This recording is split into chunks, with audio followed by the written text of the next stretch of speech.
there! Welcome to... Hold on! It's my turn! World Wellness Green Store! Let's go explore the green wellness together! Hey everyone, and welcome back to the channel. If you're dreaming of a lush, productive aquaponics garden, you're in the right place. But before you get those amazing veggies, you need to pick your underwater partners in crime, the fish. Choosing the right fish is one of the most critical decisions you'll make, and it can be the difference between a thriving system and a frustrating headache. So today, we are diving deep into everything you need to know to select the perfect fish species for your setup. Let's get started. First up, let's talk about why this choice is so important. Your fish aren't just pretty pets. They are the engine of your entire system. They produce the ammonia that bacteria convert into nitrates, which is the superfood for your plants. The right fish will be hardy, efficient at converting food into waste, and a good fit for your climate and your goals. The wrong fish might struggle, get sick, or simply not produce enough nutrients, leaving your plants hungry. So, think of this as a matchmaking process. We're finding the perfect life partner for your garden. The number one factor you absolutely must consider is temperature. Your fish have to be comfortable in your environment. Are you in a warm climate, a cold one, or somewhere in between? Do you plan to keep your system indoors, in a greenhouse, or completely outdoors? This will narrow down your options significantly.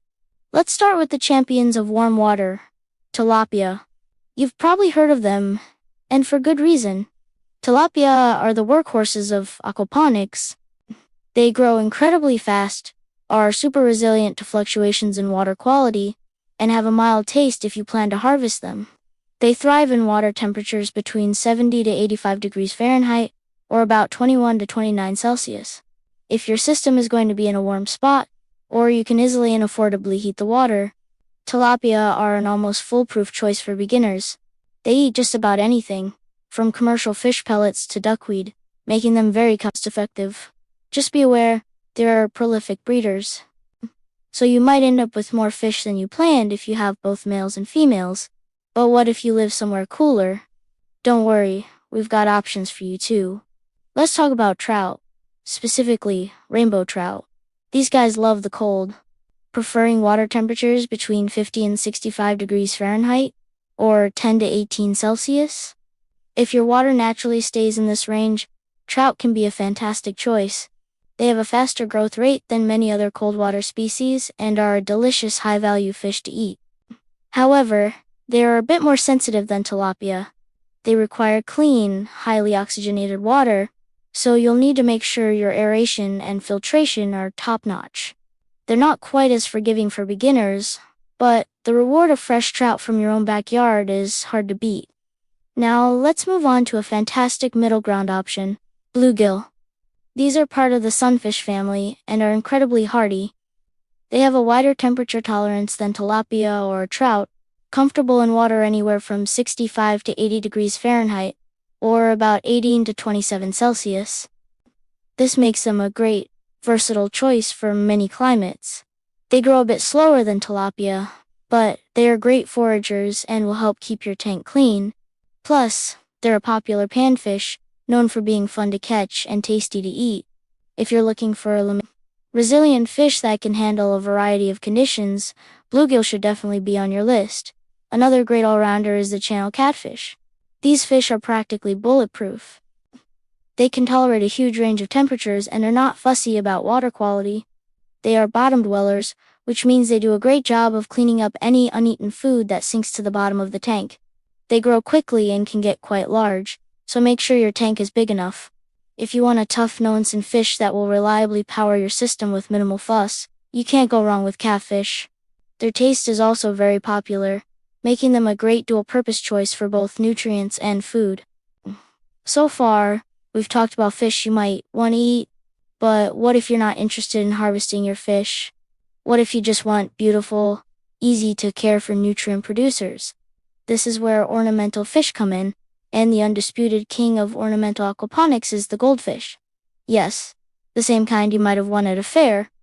Common goldfish, comets and shubunkins, are incredibly hardy.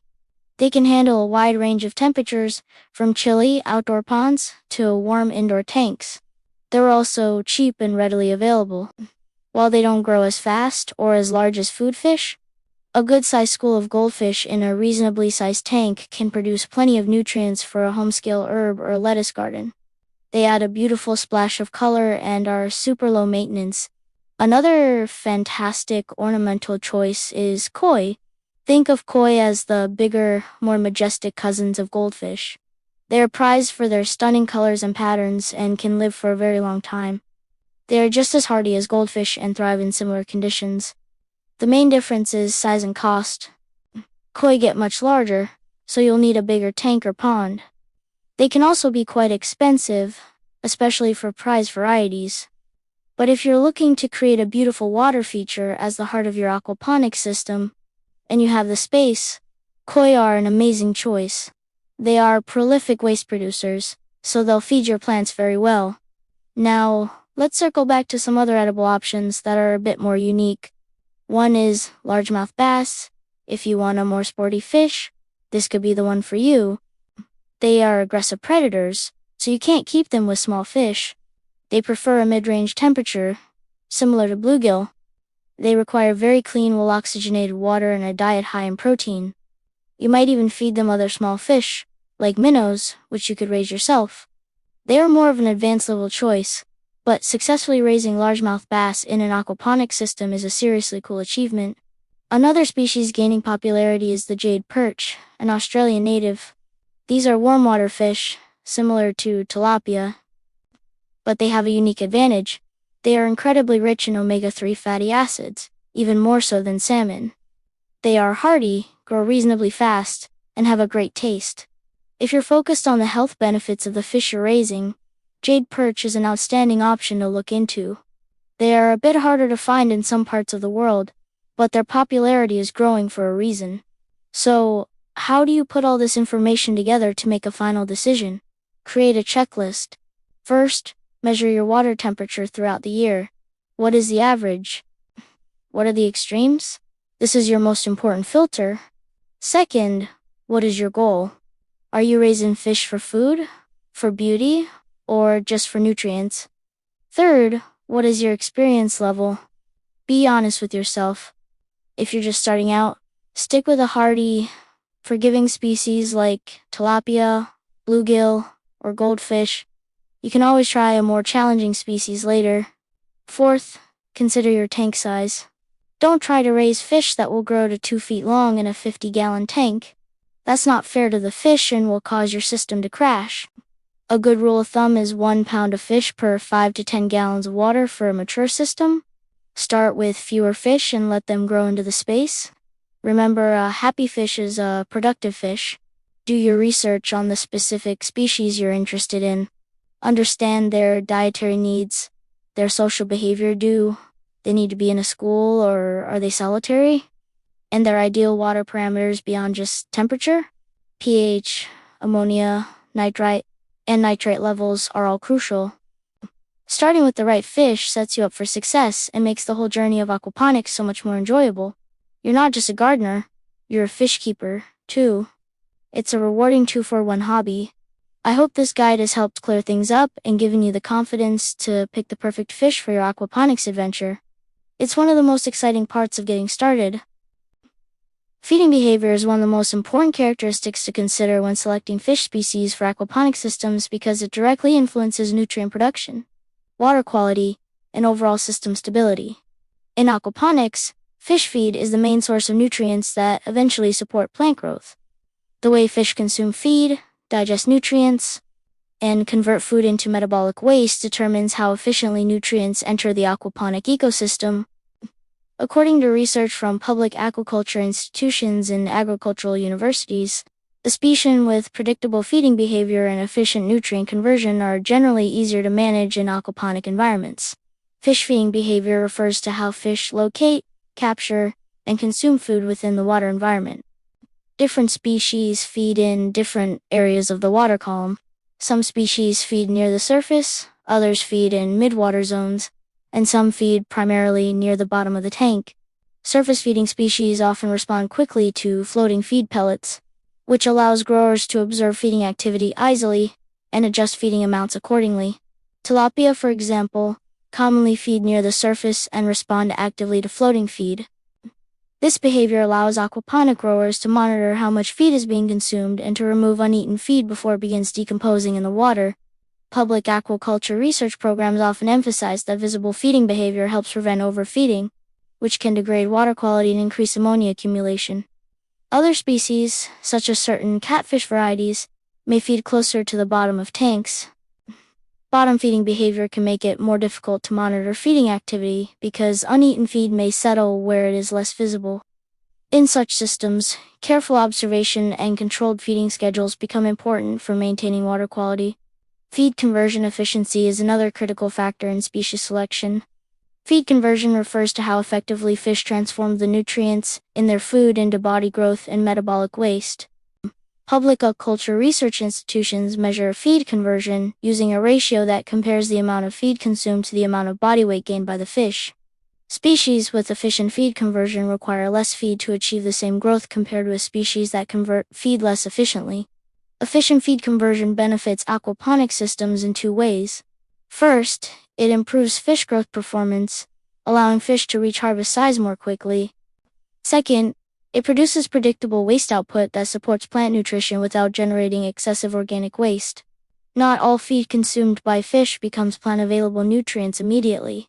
When fish digest feed, nutrients are absorbed into the bloodstream for metabolic processes, while excess nitrogen is excreted primarily as ammonia through the gills. This ammonia then enters the nitrogen cycle and becomes a starting point for bacterial conversion into plant nutrients. Some nutrients pass through the digestive system as solid waste particles. These particles may contain organic matter that decomposes gradually in the system through microbial activity. Mechanical filtration is often used in aquaponic systems to remove large solid particles before they accumulate excessively. Removing solids helps prevent clogging pipes and protects plant roots from excessive organic buildup. The protein content of fish feed strongly influences nutrient production in aquaponics. Fish feeds designed for aquaculture typically contain significant protein levels because fish require amino acids for growth and tissue repair. When fish metabolize protein, nitrogen-containing waste compounds are released into the water. Public aquaculture research programs explain that this nitrogen eventually becomes available to plants after bacterial conversion. Because feed protein influences nutrient production, feeding rates directly affect the amount of fertilizer produced within the system. Increasing feeding rates increases waste production, which may support higher plant growth if the system's biological filtration capacity can process the additional nutrients. However, excessive feeding can also increase ammonia levels beyond what bacteria can convert safely. For this reason, aquaponic systems often follow carefully controlled feeding schedules.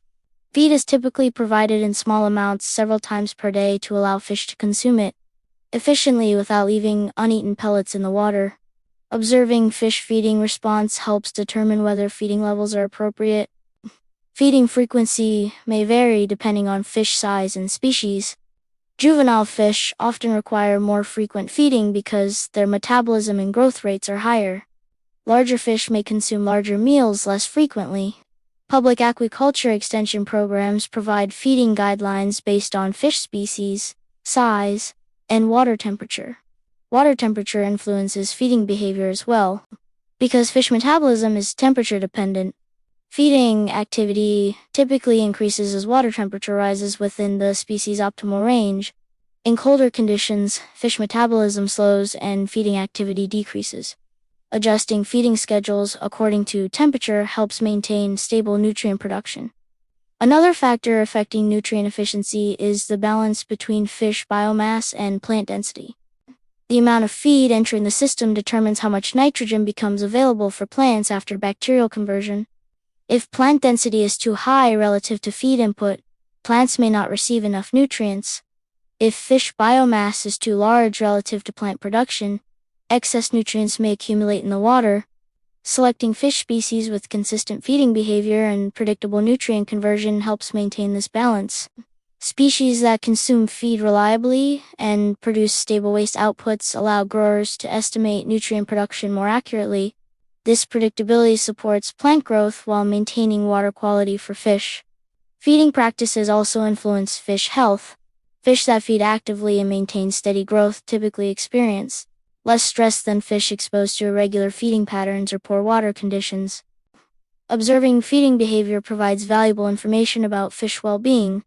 Healthy fish generally respond quickly when feed is introduced and compete actively for food. Understanding how feeding behavior and nutrient conversion interact with aquaponic nutrient cycles helps growers design systems that maintain balanced productivity. Fish converts feed into energy and metabolic waste.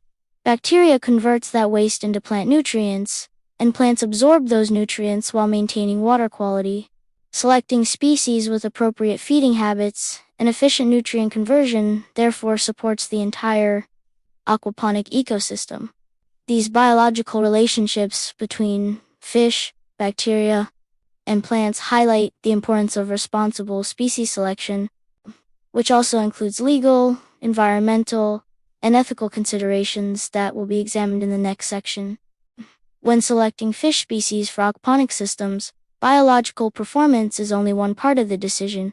Regulatory requirements and ethical considerations also play an important role in determining which species can be raised legally and responsibly in a particular location. Aquaculture regulations are designed to protect natural ecosystems, prevent the spread of invasive species, and ensure the humane treatment of aquatic animals. According to public fisheries agencies and agricultural regulatory institutions, understanding these legal and ethical frameworks is essential before establishing an aquaponic operation. Many countries and regional governments regulate which fish species may be raised in aquaculture systems. These regulations often focus on preventing the introduction of no-native species that could escape into natural waterways and disrupt local ecosystems. Certain fish species may reproduce rapidly, compete with native species for food, or alter ecological balance if they are released accidentally into rivers or lakes. For this reason, aquaculture permits or licenses are often required before raising specific fish species. Public fisheries agencies typically maintain lists of approved aquaculture species that are considered safe for cultivation within a particular region. These lists often include species that are already present in the local environment or species that have been studied extensively in controlled aquaculture systems. Farmers are encouraged to select species that comply with these regulatory guidelines to avoid legal complications and environmental risks. Transporting fish between regions may also be regulated. Moving fish across geographic boundaries can introduce diseases, parasites, or genetic strains that affect native fish populations. Aquaculture regulations may require health certification for fish before they are transported to new facilities. These health checks help ensure that pathogens are not transferred between aquaculture operations or into natural ecosystems. Containment systems are another regulatory consideration. Aquaponic systems must be designed to prevent accidental release of fish into natural water bodies. Physical barriers, secure plumbing, and appropriate tank design help reduce the risk of escape. According to public aquaculture research programs, containment measures protect both the aquaculture operation and surrounding ecosystems.